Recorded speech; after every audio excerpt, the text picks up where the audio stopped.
साथियों जय हिंद। आज एक और नया नोटिफिकेशन जॉब के रिगार्डिंग एक्स सर्विसमैन के लिए। जो जॉब है वो है एम्प्लॉयमेंट न्यूज 17 से लेके और 23 मई 2025 तक की ये न्यूज है, जो खाली एम्प्लॉयमेंट या रोजगार समाचार पत्र जिसको कहते हैं। जॉब है भारतीय वायुसेना यानी इंडियन एयरफोर्स में। अब एक्स सर्विसमैन कहेंगे कि सर हम तो ऑलरेडी यहाँ से जॉब करके आ गए सेना से, तो हम दोबारा क्यों जाएं। यहाँ पर जो वैकेंसी निकाल रखी है वो निकाली है सिविलियन और एक्स सर्विसमैन के लिए। सिविल पोस्ट के लिए वैकेंसी निकाल रखी है, ठीक है। ये एडवर्टाइजमेंट नंबर हो गया आपका 01/2025। अगर आपको मैं दिखाऊं यहाँ पर कि कहाँ जॉब लगना है, यहाँ पर लिखा है eastern command air force, eastern command के लिए है ना। सीरियल नंबर है, पोस्टल एड्रेस है, पोस्ट है, टोटल वैकेंसी कितनी है, और मैं बात करूंगा केवल एक्स सर्विसमैन, लास्ट में जो लिखा हुआ है ESM।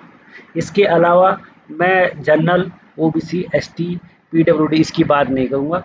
ये भी अप्लाई कर सकते हैं, ये भी देख सकते हैं, इनके लिए कोई दिक्कत नहीं है। ये भी यहाँ पर देख सकते हैं कहाँ कहाँ वैकेंसी है।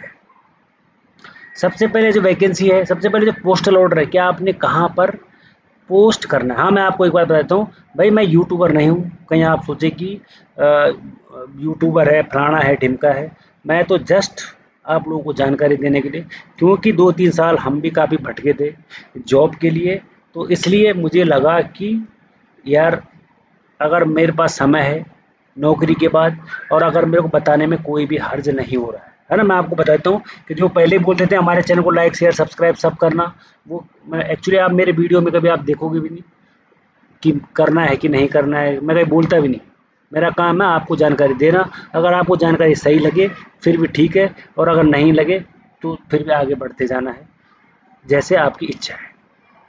आता हूँ मैं मुद्दे पे, क्योंकि कई लोग कमेंट्स में भी लिखते हैं कि ये है, वो है, फलाना है, ढिमका है, तो मैं सुनता तो हूँ नहीं वैसे ना। आपको पता है मैं सिविलियन तो हूँ नहीं मैं। कई लोग सिविलियन हैं कि जो एक सर्विसमैनों को बरगला रहे हैं, ये कर रहे हैं, वो वीडियो डाल देते हैं गलत सलत, और लोग उनको देखते भी हैं। तो मैं अपना टाइम अब ज़्यादा नहीं लूँगा, तो मैं आता हूँ अभी मुद्दे पे। मुद्दा है पोस्टल एड्रेस आपने कहाँ पर भेजना है। ये जो पोस्ट है ना, ये इतनी यहाँ पे, इनका एड्रेस आपने यहाँ पे भेजना है। कहाँ पे? Air force commanding officer, air force station, Arjan Singh, Panagarh, West Bengal के लिए वैकेंसी है। आपने इस एड्रेस पे पोस्ट करना है। फॉर्म आपको नीचे दिख जाएगा कैसा फॉर्म है, आप उसको टाइप भी करवा सकते हैं और उसको भर के आप भेज सकते हैं। LDC की वैकेंसी है, लोअर क्लर्क डिवीजन की। एक्स सर्विसमैन के लिए एक ही वैकेंसी है पानागढ़ में। अगला है कुक। कुक अगर कोई भी भाई हमारा कुक है तो उसके लिए भी एक वैकेंसी है। स्टोर कीपर के लिए 2 वैकेंसी है। अरे सरकारी है, ये परमानेंट है, ठीक है, ये कोई प्राइवेट नहीं है। उसके बाद आता है आपका मल्टीटास्किंग स्टाफ यानी MTS। आपसे वो कुछ भी काम करवा सकते हैं अगर आपकी जॉब लग जाती है तो। उसमें है 5 वैकेंसी एक्स सर्विसमैन। फिर आता है हाउस कीपिंग स्टाफ। अगर कोई भी एक्स सर्विसमैन हाउस कीपिंग रहा होगा आर्मी, एयरफोर्स, नेवी से, तो वो यहाँ पर 2 वैकेंसी है, परमानेंट जॉब है। और एक आता है सिविलियन मैकेनिकल ट्रांसपोर्ट या ड्राइवर। कोई भी ड्राइवर MTS वो ड्राइवर भाई साहब हैं तो वो इस जॉब के लिए अप्लाई कर सकते हैं। टोटल वैकेंसी है 12। पोस्टल ऑर्डर आपको मैंने ये बता दिया है, इस पोस्टल ऑर्डर पे आप भेज सकते हैं। थोड़ा टाइम लगेगा क्योंकि नोटिफिकेशन थोड़ा लंबा है, बताना पड़ेगा है ना। बाकी आपकी इच्छा है, आप सीनियर आदमी हो। नेक्स्ट है अगला पोस्टल ऑर्डर है, ये जो लोअर डिवीजन क्लर्क है एक्स सर्विसमैन की एक वैकेंसी है। जो भी एक वैकेंसी के लिए भरेगा उसको इस स्टेशन पे भेजना पड़ेगा, air force commanding air force station Tezpur में, आसाम में। उसको पोस्टल ऑर्डर यानी फॉर्म भर के, ऑफलाइन फॉर्म भरा जाएगा ना, आपको बताया था, फॉर्म ऑफलाइन भरा जाएगा। नेक्स्ट है हिंदी टाइपिस्ट है, इसमें भी एक वैकेंसी एक सर्विसमैन के लिए। अगर किसी भाई को हिंदी आती है तो ये है अम्बाला कैंट हरियाणा के लिए, यहाँ आपको भेजना पड़ेगा ना। एयरफोर्स स्टेशन है वहाँ पे, तो आपको एक वैकेंसी है, तो आपको यहाँ पे एड्रेस करके भेजना है अगर आप यहाँ जॉब करना चाहते हैं तो। अगला है ये नई दिल्ली के लिए था, यहाँ पर एलडीसी के लिए, लेकिन यहाँ पर एक्स सर्विसमैन की वैकेंसी नहीं है। ठीक है, तो फिर चलते हैं अभी नीचे। सबसे पहले आते हैं क्या क्या है पर्सन विद बेंचमार्क, क्या बोलता है, एज का है रिलैक्सेशन। एज रिलैक्सेशन की बात करें तो डायरेक्ट आते हैं एक्स सर्विसमैन पे। एक्स सर्विसमैन है not less than 6 months of continuous service in the armed force shall be allowed to deduct the full period to such, मतलब उसकी पूरी जॉब होनी चाहिए वहाँ पे ना, ऐसे नहीं कि आदमी कम अगर वो नायक है या एलडी है या कोई जो भी है, वो उसको 22 साल नौकरी करनी हो, मतलब जो उनका जॉब का क्राइटेरिया है, उससे पहले भी आ सकता है वो, लेकिन उसकी जॉब 15 साल से पूरी होनी चाहिए। कुल मिला के ये है कहने का मतलब। ठीक है, डिपार्टमेंट जो एम्प्लॉयज़ हैं जैसे एयरफोर्स वाले, वो 40 साल अनरिजर्व है और 45 साल SC ST है। अब आती है यहाँ पे क्वालिफिकेशन। जो LDC है, लोअर डिवीजन क्लर्क है, उसके लिए चाहिए भाई लेवल 2 एज पर 7th पे कमीशन के लिए है, और 12th पास यहाँ पर बंदा होना चाहिए। 35 वर्ड पर मिनट इंग्लिश और 30 वर्ड पर मिनट हिंदी कंप्यूटर के लिए यहाँ पर चाहिए। अगर कोई एक्स सर्विसमैन इतना जानता है तो वो इसके लिए अप्लाई कर सकता है। हिंदी टाइपिंग के लिए ये भी लेवल 2 है, मैट्रिक 7 पे कमीशन, 12th पास चाहिए। यहाँ पर भी सेम है, 35 वर्ड पर मिनट और 30 वर्ड पर मिनट टाइपिंग चाहिए यहाँ पे। स्टोर कीपर की बात करते हैं, ये लेवल 2 में आता है और इसके लिए 12th पास चाहिए क्वालिफिकेशन, और एक्सपीरियंस इन हैंडलिंग स्टोर्स वो एक सैनिक के पास अच्छे तरीके से होता है, इन पब्लिक या प्राइवेट सेक्टर में उसने किया हो। अगला आता है ड्राइवर साहब। ड्राइवर साहब है जो इनकी क्वालिफिकेशन है 10 पास। ठीक है, और उनके पास सिविल लाइसेंस होना चाहिए, लाइट एंड हैवी दोनों, और बाकी एक्सपीरियंस तो उनको होना ही चाहिए। जो कुक साहब हैं, कुक साहब होना चाहिए 10 पास, मैट्रिकुलेशन चाहिए 10 पास, और 1 साल का एक्सपीरियंस होना चाहिए इनको। अगर देखो जिसमें एक्स सर्विस मैन की वैकेंसी है, खाली आप उसको देखें, है ना, बाकी देखने की कोई ज़रूरत है नहीं। जैसे पेंटर है, कारपेंटर है, हाउस कीपिंग का था, ये भी 10th पास है, एक्स सर्विसमैन के लिए था, ये भी 10th पास है। और एमटीएस, एमटीएस की जो क्वालिफिकेशन है ये भी 10 पास है, और एक्सपीरियंस या वॉचमैन, और बाकी कुछ नहीं है, क्योंकि एमटीएस से तो कुछ भी काम करवा सकते हैं ना। चलते हैं मोड ऑफ सिलेक्शन। सिलेक्शन कैसा होगा इसमें? सिलेक्शन है age limit qualification document certificate thereafter eligible candidate will be issued call letter for written test. अगर आप फॉर्म भर के दोगे, फॉर्म ये है ना, ये फॉर्म है, इसको आप टाइप भी करवा सकते हैं।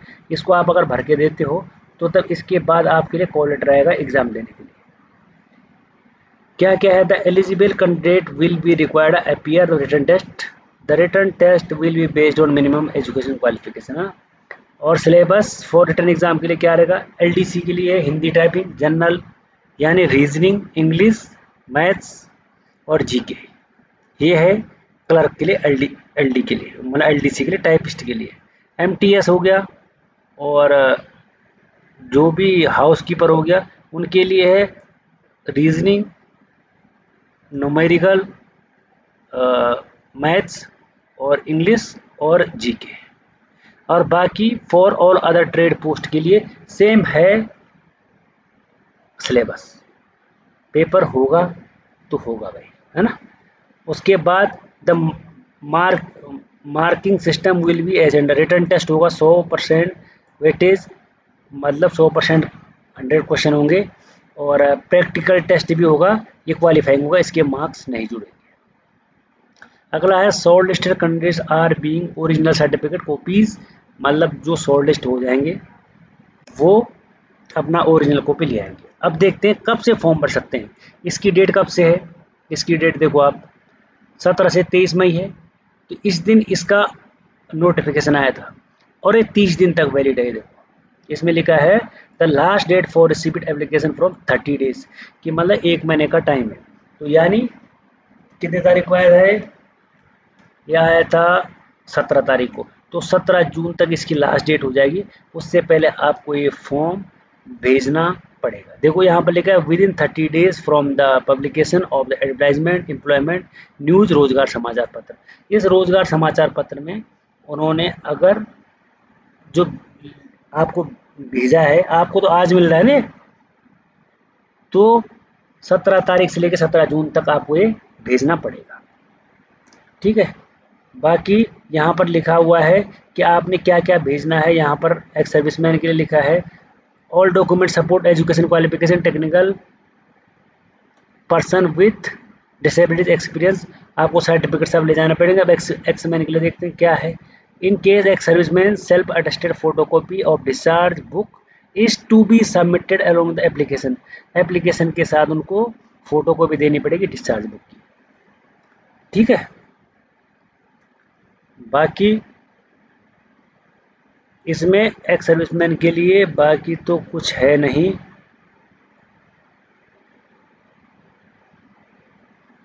बाकी नहीं है इसमें, है ना। 2 passport size photo same as application form पे लगेगी।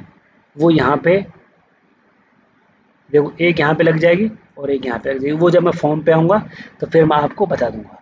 Candidate are bring original certificate SC ST OBC ASM education qualification and experience certificate is. वो जब सिलेक्शन हो जाएगा, ये उसके बाद की बात हो रही है। ठीक है। बाकी इसमें एज का ऐसा कुछ दिया नहीं है कि आपकी एज कितनी होगी, है ना। यहाँ पे कहीं तो था एज का, तो ये लिखा है एज एक सर्विसमैन की।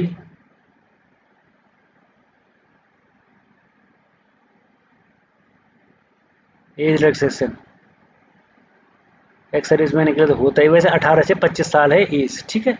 तो आपको उस हिसाब से देखनी है कि आप 25 साल के अंडर में आ रहे हो कि नहीं आ रहे हो।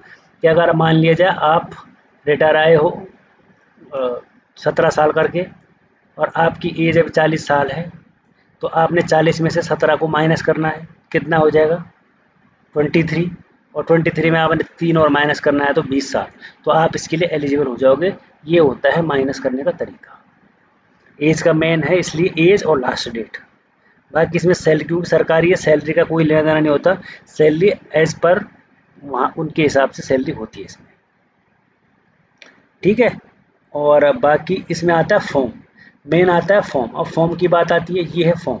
यहाँ पर एक फ़ोटो चिपकानी है और एक फ़ोटो चिपकानी है, एक यहाँ पे और एक यहाँ पे। फ़ोटो तो 3 लगी हुई है इस पर। ठीक है। नाम लिखना है यहाँ पे आपने किस पोस्ट के लिए अप्लाई किया है, पोस्ट अप्लाइड फॉर। और यहाँ पे कैपिटल लेटर में लिखना है father's name, date of birth और attach copy attested date of birth. आपको डिस्चार्ज बुक लगा सकते हैं आपको वो लगानी पड़ेगी। आपको पूरा एड्रेस लिखना पड़ेगा, परमानेंट एड्रेस। और आप किस कास्ट से बिलोंग करते हैं, SC ST या OBC। और कैटेगरी 4 फिर से अप्लाइड, यहाँ पर आपके लिए एक्स सर्विस मैन है, देखो, है ना। तो आपने एक्स पहले यहाँ पे आपने जिस कास्ट से आप हो आपने यहाँ पे वो भरनी है, जनरल ST SC OBC। और ये आपकी कास्ट आ जाएगी रिजर्वेशन के लिए। टेक्निकल ट्रेनिंग एक्सपीरियंस आपको कितना है आपने वो बताना है। डोमिसाइल आपको यहाँ पे उसका नंबर लिखना पड़ेगा और सिग्नेचर करने पड़ेंगे कैंडिडेट को। और नीचे वाले में आपने कुछ नहीं भरना, इसमें लिखा है फॉर ऑफिशियल ओनली। ठीक है। आपका ऑफिस के लिए है, लेकिन आपने फ़ोटो फाटो तो इस पर चिपकाई देनी है। बाकी आपको जब ये वापस आएगा टाइप राइटिंग टेस्ट के लिए form of medical certificate to be produced by the person with benchmark disabilities candidate. ये डिसेबल कैंडिडेट के लिए हो जाएगा टाइपिंग टेस्ट के लिए। तो साथियों ये है आज का नोटिफिकेशन।